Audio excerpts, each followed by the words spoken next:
Mummy आता तिचा phone आलाय, मग ती स्वतः परत येणार. तिने का अंदाज घेते इथं काय वातावरण आहे आता. खरंच हुशार आहे ग ती. म्हणजे म्हणजे आपली समधी मेहनत पाण्यात गेली म्हणायची. केवढी स्वप्न बघितलेली ग मम्मी, समधी मेहनत पाण्यात. मी तर नाही का फॅक्टरीत जाऊन कागदपत्र बी गोळा केलती.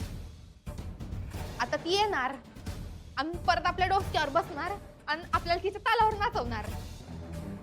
चंचे तुला सांगू, जर का ताईचा पत्ते आपल्याला लागला असता का नाही, तर आपण स्वतः तिथं जाऊन ती घरात परत कशी नाही येणार याची व्यवस्था केली असती. अगं मम्मी, आत्या बाईला मिशा आत्या तर असा विचार करून काय उपयोग आहे आता. अगं ती आईली आता मम्मी. मम्मी ती ना एवढी समधी संपत्ती सोडून लंकेच्या पार्वतीसारखी राहणार आहे बाई.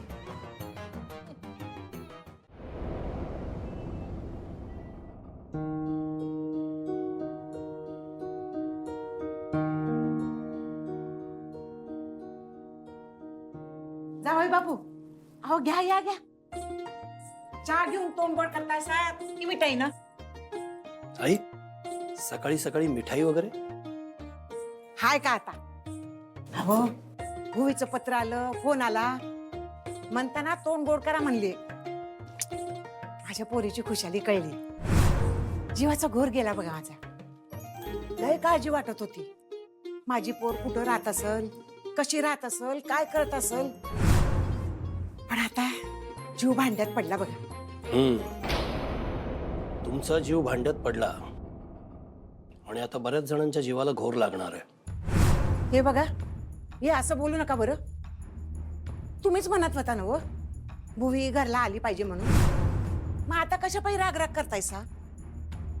अहो तिला आपल्या समजांची काळजी आहे म्हणताना तिनं आपल्याशी संपर्क केला.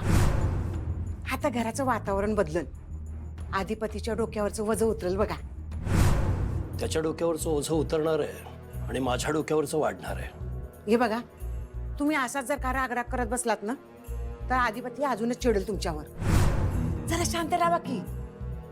ऐकलं का? तुम्ही तेच सांगताय जे अक्षरा मला सांगत असते. हा मग सुनबाई बरोबरच सांगते या, तिचं तरी ऐका. आणि हे बघा, भुवी परत घरी आल्यावर तिच्याशी भांडण काढू नका, कळलं का? मग अक्षराला जे मी सांगितलं तेच तुम्हाला सांगतोय. मला भुवनेश्वरीशी काही देणं घेणं नाहीये, पण सध्या अधिपती दुखावला जाईल असं काहीच करणार नाहीये मी जरा फॅक्टरीत जाऊन येतोय.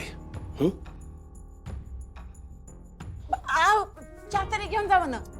आई चहा नको, चहा होईल आता फॅक्टरीत. पण तुम्ही म्हणताय तर जरा हे बघा मिठाई. मी रेडी आहे. कशाला? फॅक्टरीत जायचंय ना व. नाही, फॅक्टरीत तू यायची गरज नाहीये आता. माझी कामं आहेत तिथं बाकी. तुझी जी काही काम आहेत ती इथं घरात बसून कर. आता यापुढे फॅक्टरीत तू येण्याची गरज नाही. अहो बरं मोठे काय डोसक्यावर पडल्यावानी करतीयास? ते नग म्हणले ना व, मग कशा पाहिजे लहान पोरावानी त्यांच्या माग माग करतीयास? घरातलं काम कर जरा. येऊ चल, घेऊन जा.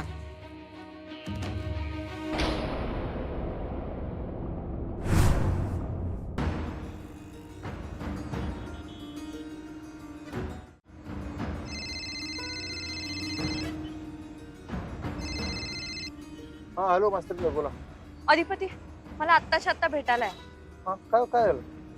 मी फोनवर नाही सांगू शकत आहे तुम्हाला, पण तुम्ही जिथे कुठे असाल तिकडून मला भेटायला या प्लीज. लवकर या. मी शाळेजवळच्या बस स्टॉपवर आहे, इकडे या, लवकर या. हा मी हे काय गाडीच चालवायला लागली, तिकडेच यायला लागलो. काय काय झालं काय मग? तुम्ही या ना लवकर या प्लीज. अहो पण काय कसली गडबड आहे, काय कसलं टेन्शन आहे का? काय झालं काय मला जरा सांगा, नीट सांगा जरा, काय झालं? अहो मी तुम्हाला सगळं सांगते भेटल्यावर. जमेल ना तुम्हाला? जमेल म्हणजे तो जमवायलाच लागतं. मी तिकडेच येतोय, सांगते काय 10 वेळा, तिकडेच यायला लागलोय. हो अहो काहीतरी बोला, उगाच टेन्शन देऊ नका मला. काय काय झालंय? नाही टेन्शन नका घेऊ तुम्ही, मी तुम्हाला भेटल्यावर सगळं सांगते. या लवकर या. बर ठीक. मी सुर्वे साहेबांशी सविस्तर बोललो होतो मला काय हवंय. त्याप्रमाणे प्रोसेस झाली आहे सगळी? हो हो केलीच सर.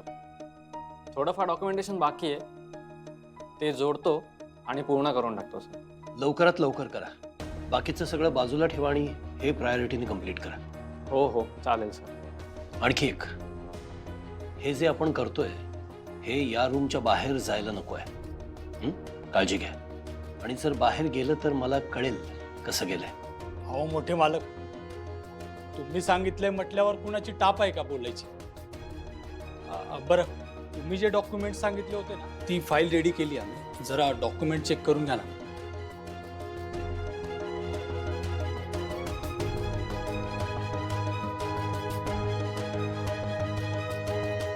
मी सांगितलं होतं ते सगळे मुद्दे नीट मांडलेत तुम्ही. छान केलं काम.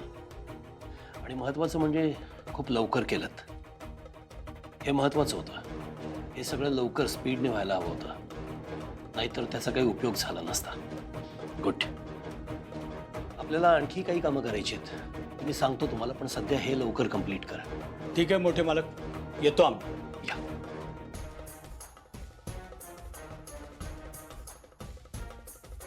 बस आता भुवनेश्वरी परत जरी आली तरी तिच्या हातात काहीच नसेल.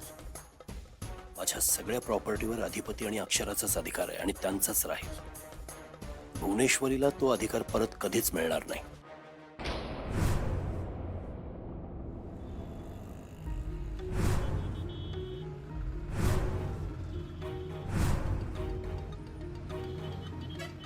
अहो मास्तर, मी कुठे हरवलं? काय झालं?